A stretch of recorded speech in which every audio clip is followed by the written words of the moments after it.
At 23, you're sitting under fluorescent lights at a dealership, signing your name over and over. The salesman calls it just a car payment. It feels grown up, almost like proof you're finally catching up. What you actually signed is a 69-month promise to send hundreds of dollars away every single month. Right now in America, the average new car payment is around $748 a month. Used cars still cost about $532. For a lot of people in their 20s, that's more than their share of rent. It's more than groceries. It's more than anything that actually feels like life. Zoom out, and your generation already carries billions in auto debt. 18 to 29-year-olds owe more on cars than on credit cards. And along with student loans, these payments make up most of the debt sitting on your back. None of it feels dramatic at first. The car starts, the Bluetooth works, you drive home feeling free. The trap is that nothing explodes. It's just one quiet number that starts shaping every decision in your 20s. At 24, Maya thought she was being responsible. She earned about $22 an hour at a medical office, roughly $3,500 a month before taxes. Her credit score was decent, the dealer said, so they approved her for a $34,000 compact SUV with nothing down. The payment came out to $612 a month, plus around $180 for insurance because she was under 25. On paper, it didn't look insane. People around her were driving similar cars. But after taxes, rent for a small apartment with a roommate, groceries, and that $792 tied to the car every month, she had almost nothing left. When gas prices spiked and her student loan payments restarted, she began putting groceries and small emergencies on a credit card. She never missed a car payment, but the car quietly rearranged her entire budget long before she realized it. Maya didn't think of herself as reckless. She did the math on her phone.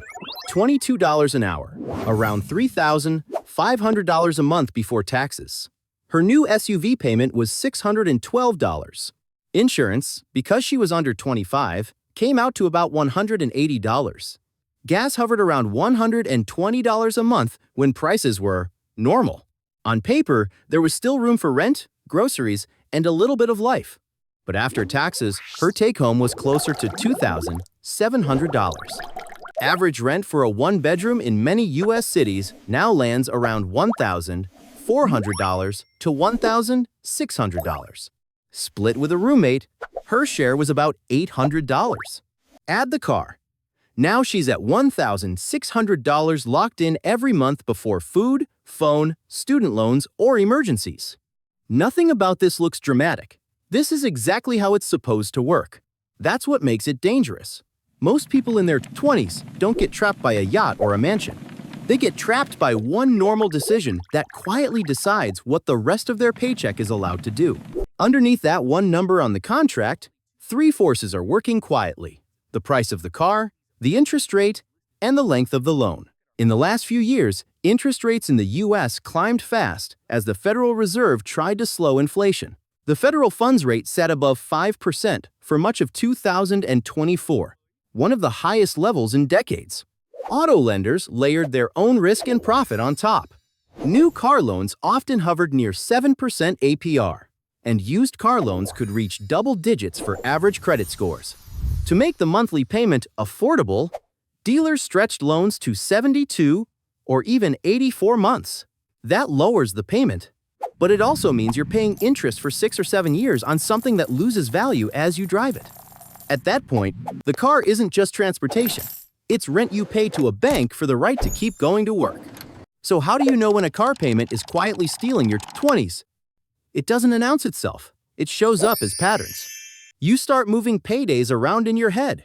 If I pay the car on Friday, I can push the credit card to next week. You say no to trips, not because you don't want to go, but because you're not sure about money right now. You're still making every payment, but your checking account never really exhale. For a lot of young Americans, a single car payment plus rent already swallows more than half of their take-home pay. Average car payments for new vehicles now sit around $748 a month. Used cars hover in the low $500. When you stack that on top of $1,400, $1,700 in rent, there isn't much room left. The problem isn't that you're bad with money. The problem is that the math is already tight before you even start deciding how disciplined to be. This is where shocks come in. Financially, a shock is anything you didn't plan for that still demands cash. A layoff, a medical bill, a family emergency, even a rent increase when your lease renews. In a healthy budget, shocks are annoying. In a stretched budget, they start a chain reaction. When your car payment is fixed and non-negotiable, everything else becomes flexible. Groceries get cheaper. Social life shrinks. And when that's not enough, the gap moves onto a credit card. Right now, average credit card interest rates in the US sit around 21–24% APR. That means a $400 emergency you can't pay off quickly can cost you hundreds of extra dollars over time. The car, by itself, didn't cause the crisis. It just made sure that when something went wrong, you had no spare room, so the shock had to land on debt that grows much faster than your paycheck. I'm Dax, and on this channel, we don't tell you to stop drinking coffee or to buy a 1,997 beater and grind harder. We zoom out and look at how the whole system boxes you in. Think about the last few years. Inflation ran hotter than usual, making groceries, rent, and insurance more expensive at the same time. In 2023, average inflation was still over 4%, and even after cooling, it's been hanging above the Fed's 2% target. To fight that, the Federal Reserve raised interest rates, which makes borrowing, including car loans, credit cards, and mortgages, more expensive. So you're squeezed from both sides. Prices rise on what you need to live. The cost of borrowing rises on the tools you need to function in the modern economy. A car payment in your 20s isn't happening in a vacuum. It's happening in a world where every dollar is already under pressure before you even touch it. To understand why this feels so fragile, it helps to see what happens when whole countries live in car payment mode, owing money in a currency they can't control. In 1997, several Asian countries borrowed heavily in dollars. When confidence cracked, their currencies collapsed. Thailand, Indonesia, and South Korea saw their exchange rates and stock markets crash, and the IMF stepped in with tens of billions in emergency loans. Ordinary people didn't experience this as charts. They experienced it as layoffs, rising prices, and debt that suddenly became impossible to pay back. Later, places like Argentina faced inflation so high that prices could double in a year. In 2023, its annual inflation rate was over 200%. Salaries couldn't keep up. Savings in local currency were wiped out. When the value of your money is unstable, every fixed payment, rent, loans, car notes, becomes a bigger and bigger weight each month. The US is not Argentina or 1,997 Thailand. The dollar is still the world's main reserve currency, and US Treasuries are still treated as the safest asset on Earth. That gives the United States options other countries don't have. But for you, living paycheck to paycheck, some of the feelings are similar. Big investors use tools like CDS credit default swaps to bet on or protect against a country's debt failing. Think of CDS as insurance on a bond. When markets are scared a country might default, CDS prices spike. When they calm down, CDS prices fall and liquidity, how easily assets can be bought or sold returns. On a smaller scale, your life has its own kind of CDS pricing. When your budget is tight, your risk premium goes up. Landlords, insurers, and lenders all charge more when they think you might fall behind. The car payment isn't just a number. It's a signal that shapes how expensive everything else becomes for you. While global markets trade bonds and CDS, your crisis looks like this. Your hours get cut, your student loan grace period ends, or your landlord announces a $150 rent hike. Remember that median salary for Americans in their early 20s hovers around $41,000 a year, roughly $800 a week before taxes. After taxes, that might leave you with $2,600, $2,800 a month. From that, subtract $1,400 to $1,700 for rent and $500 to $750 for a car, plus insurance. What's left has to cover food, phone, health insurance, internet, minimum payments on student loans and credit cards, and anything resembling a life. If your income dips or an expense jumps, there's no buffer. That's how you can be middle class on paper degree, job, apartment, car, and still feel one small shock away from everything unraveling. It's not a moral failure. It's a structural math problem. And if it feels personal, that's because you're the one carrying the payment every single month. So, what do governments and central banks actually do when this kind of fragility shows up?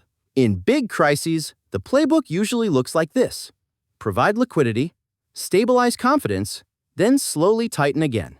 In 1997, the IMF and other lenders assembled roughly $100 billion in rescue packages for Asian economies, trying to stop the spiral of currency crashes and defaults.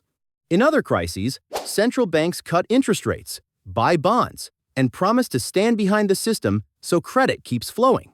When inflation later runs too hot, they reverse course and raise rates to cool things down.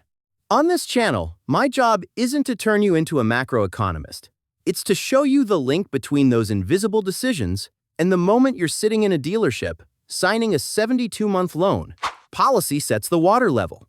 Your car payment decides whether you're standing in it or already underwater. Crises in places like Greece, Turkey, and Venezuela show what happens when an entire country lives one step from the edge. After 2008, Greece's government debt ballooned. By 2010, its debt was over 140% of GDP, and investors began to doubt it could ever pay everything back. Austerity measures followed: spending cuts, tax hikes, unemployment soaring above 25%. For regular people, that translated to pay cuts, job loss, and pensions under pressure. Turkey faced a different but related problem: inflation and a falling currency. By 2022, Turkey's inflation rate officially passed 80% year over year. The lira kept losing value, making imported goods and fuel more expensive month after month. Venezuela went further, sliding into hyperinflation that, at one point, ran in the tens of thousands of percent annually. Savings evaporated. Prices changed faster than salaries. When money itself becomes unstable, fixed payments, loans, rent, car notes stop being just line items. They become anchors that drag you down while everything else around you is shaking. When you zoom back in from countries to people, the pattern looks familiar. A system runs just fine as long as nothing goes wrong, and then one small shock exposes how thin the margin really was. In the US, surveys over the last few years have found that roughly half to nearly two-thirds of adults say they're living paycheck to paycheck. That doesn't always mean poverty. It just means most of the money coming in already has a job before it reaches your account. Maya was one of them. When her clinic cut hours for a few months, her income fell by a few $100s. Her car payment did not. Rent did not. Insurance did not. One missed overtime shift meant groceries went on the card. She still looked fine from the outside: car, job, apartment. But one normal life event had turned her budget into a row of dominoes. Student loans quietly sat behind all of this. Like a lot of Americans in their 20s, Maya left school with debt in the low 20s, close to the national median balance, for people who still owe for their own education. For borrowers ages 25 to 34, average balances hover around $33,000, and this age group holds roughly a third of all student loan debt in the country. The payment itself wasn't huge, but it stacked on top of everything else. $200 here for loans, over $600 for the car, insurance, rent, phone, groceries. None of these numbers sound extreme by themselves. Together, they formed a fixed wall her paycheck had to climb every month. This is how a generation ends up feeling older than they are. Not because of age, but because future income is already spoken for. The calendar says 26. The balance sheet feels 40. Housing adds another layer. Over the last 2 decades, in more than 90% of U.S. counties, rents and home prices rose faster than local incomes. By mid-2024, the median existing home in America sold for around $430,000, with mortgage rates near 7% on a 30-year loan. Most people in their 20s aren't buying into that market yet. They rent or they live with roommates or parents. National research shows that renters skew young. Nearly half are under 40, and people aged 25-34 make up the single largest slice of renters. About 18% of adults in that age group are still living in a parent's home. For them, the car often becomes the first big adult purchase. But here's the trade-off. Every extra dollar going into a car payment is a dollar that can't build a down payment or cushion rent hikes later.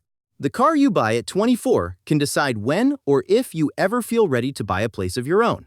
Run the math. On a $430,000 home, a classic 20% down payment is $86,000. Even a smaller 5% down payment is about $21,500 plus closing costs. At recent 30-year mortgage rates, around 6-7%, the monthly payment for that home easily lands in the low to mid $2,000 before taxes and insurance. Now set that next to the car world. As of late 2025, average auto loan payments are about $748 a month for new cars and $532 for used, according to Experian. When you add insurance, the combined average car plus insurance bill climbs to roughly $900 a month, and in some states, it easily breaks $1,000. If your early 20s are spent sending that much to a car, there's just not much left to stack up toward a down payment. The problem isn't that you failed to hustle. It's that the timeline for owning anything else shrinks every time you sign a long, expensive contract on something with wheels. There's also the money you never see. Many employers in the U.S. offer a 401k match, often somewhere between 4% and 6% of your salary, if you contribute yourself.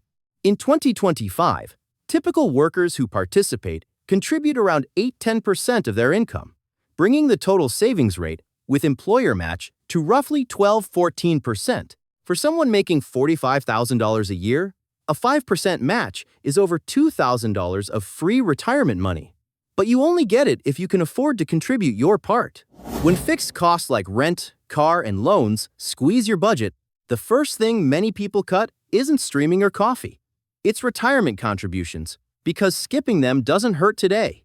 I'm Dax, and a big reason I talk about car payments so much is that they don't just take cash. They quietly erase options. The option to grab an employer match, to build an emergency fund, to move cities, to say yes to a different job. So what does survival look like when you still need a car? There isn't one perfect rule, but one useful idea is your fixed cost wall. Housing, transportation, insurance, and minimum debt payments combined. Some planners suggest aiming for housing around 30% of gross income and keeping car costs closer to 10-15% of take-home pay. In many U.S. cities, that's simply not possible. Rents and wages don't line up like that. But the principle still matters. The higher your fixed cost wall, the less space there is for everything else, including mistakes. Instead of asking, "Can I make this payment right now?" a different question is, "How crowded will my future months feel if I add this?" That shift moves the decision away from the dealership's monthly number and back toward your life. It's less about perfection, more about buying yourself enough slack to absorb a few bad weeks. For cars specifically, people who manage to stay flexible usually do a few quiet, unglamorous things. They lean toward reliable used cars instead of brand new. Or they keep the purchase price low enough that the payment doesn't dominate their budget. They avoid stretching loans to 7 years just to squeeze the monthly number down. In fact, lenders have been pushing longer terms as prices rise. By 2025, average loan amounts climbed above $41,000 for new vehicles, and more borrowers started refinancing just to make payments manageable. That trend is a signal. The product is no longer just transportation. It's a financial structure people are struggling to live inside. For some, survival means sharing a car with a partner or roommate, choosing a place closer to work, or accepting a less impressive vehicle to keep more cash. None of those options feel exciting. But over a decade, the gap between a modest car and an oversized one can be tens of thousands of dollars that either compound for you or against you. Then there's the debt stack. Credit cards now often charge around 20-24% interest a year. Even average rates sit near historic highs. Car loans typically charge much less than that, and federal student loans often have lower fixed rates still. That's why many people choose to attack high-interest credit card balances first, when they finally have extra cash. Two common approaches you might hear about are the avalanche, focus on the highest rate, and the snowball, Focus on the smallest balance.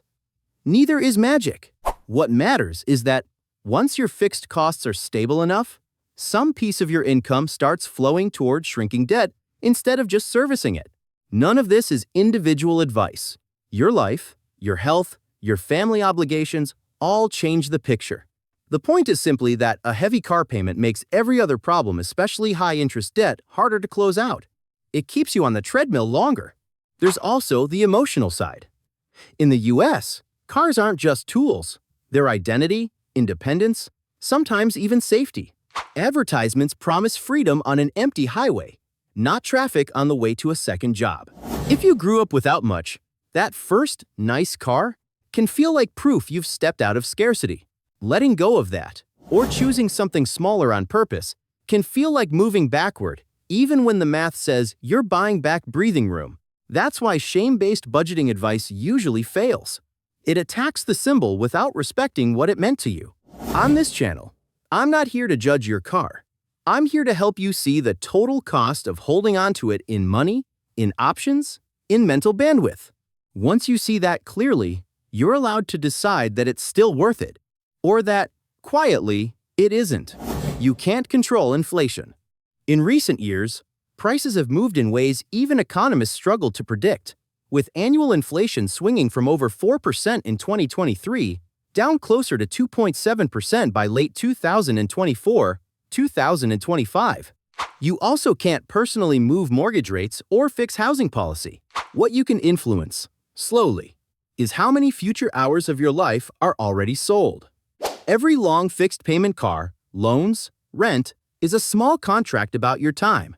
The more of those you sign, the less freedom you have when something better appears or something worse happens. The car payment that quietly stole your 20s isn't a villain in a story. It's a set of numbers that made your life less flexible for years. The goal isn't to feel guilty about past choices. It's to make the next big decision with your eyes fully open, knowing how hard it is to get those years back once they're promised away. Imagine two versions of the same day. In one, you drive a newer car with a payment that feels heavy. You wake up thinking about the first of the month. You say no to a trip, yes to extra shifts, and maybe later to anything that isn't urgent. Nothing is collapsing, but your life feels narrower than it looks on paper. In the other version, the car is older, or cheaper, or shared. Maybe it's less comfortable. Maybe it doesn't impress anyone. But your fixed cost wall is lower. When your hours get cut, you feel stressed, and you still have room to adjust. When a friend asks if you want to move, or travel, or change jobs, the answer isn't automatically no. I'm Dax. I can't promise you a shortcut, or a hack, or an easy market. What I can offer is a clearer view of the quiet contracts you sign in your 20s, especially the ones on 4 wheels, so that, one payment at a time, more of your future actually belongs to you. If this video made you look at your car payment a little differently, send it to one friend who's about to upgrade their ride. Give them a chance to see the full cost before they sign. Thanks for spending this time with me, and I'll see you in the next one.